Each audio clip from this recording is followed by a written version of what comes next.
Nissan's third generation X-Trail has matured very nicely as a crossover model that sits just above the brand's popular Qashqai and borrows much of its technology from that best-selling car. X-Trail buyers, though, get significantly more space, with the option of 7 seats, in a model that's slightly tougher and more suitable for more adventurous families.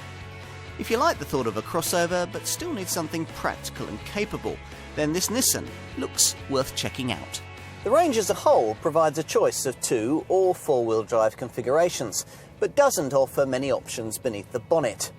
Yes, you can talk to your dealer about a 163 PS 1.6-litre DIGT turbocharged petrol engine, but hardly any buyers choose it, directed instead to a single diesel unit that's smaller than you'd expect to find in a car of this sort.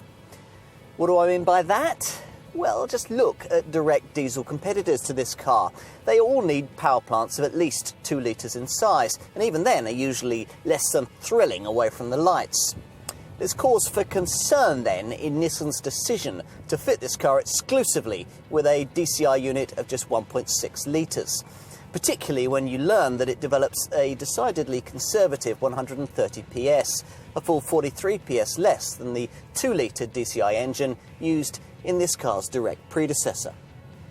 On the road, this is less of an issue than it is on the spec sheet. As the engineers rightly point out, this downsized power plant puts out just as much pulling power, 320 Newton meters of torque, as its 2-litre predecessor did, yet is 20% more efficient and comparably quick, 62 miles an hour from rest, occupying around 11 seconds en route to around 117 miles an hour.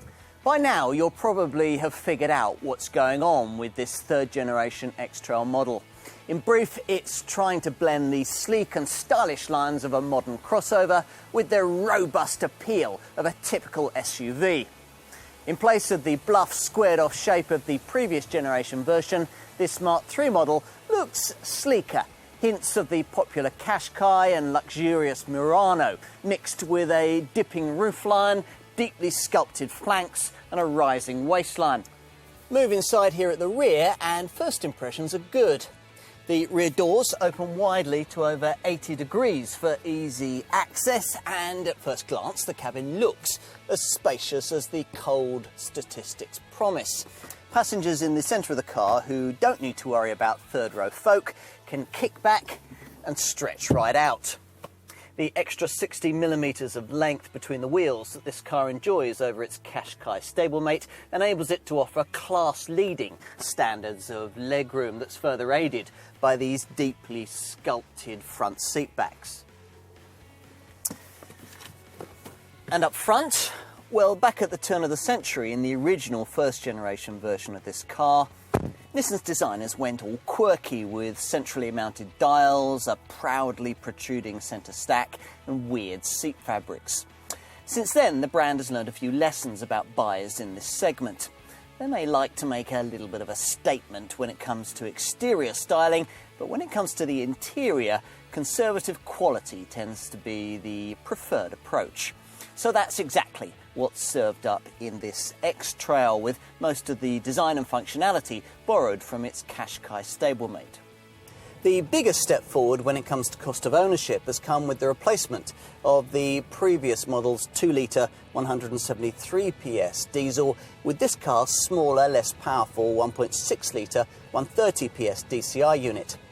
As a result, 57.6 miles to the gallon on the combined cycle is now possible from a 2-wheel drive model, along with 129 grams per kilometre of CO2. In running this car, you'll also save in other areas too. Take residuals. According to independent industry experts CAP, depreciation levels have improved by 9% with this generation model, which means that after the standard 3-year, 30,000 mile period, this car will still be worth around 53% of what you paid for it. In other words, it would have retained about £2,000 more of its value than a similarly aged, comparable version of the old Mark II model. This third generation X-Trail offers much more than its predecessors ever could. Class-leading levels of space and efficiency, more appealing looks, plenty of high tech, and crucially, the option of 7 seats for those wanting it. That last feature gives this car something most compact lifestyle soft roaders can't offer, and those that can tend to be more expensive and pricier to run. Perhaps most importantly, there's an element of desirability in this Mark III Model X Trail that was missing from its predecessors. All of which might indeed mean that if you're looking for a car of this kind, X may very well mark the spot.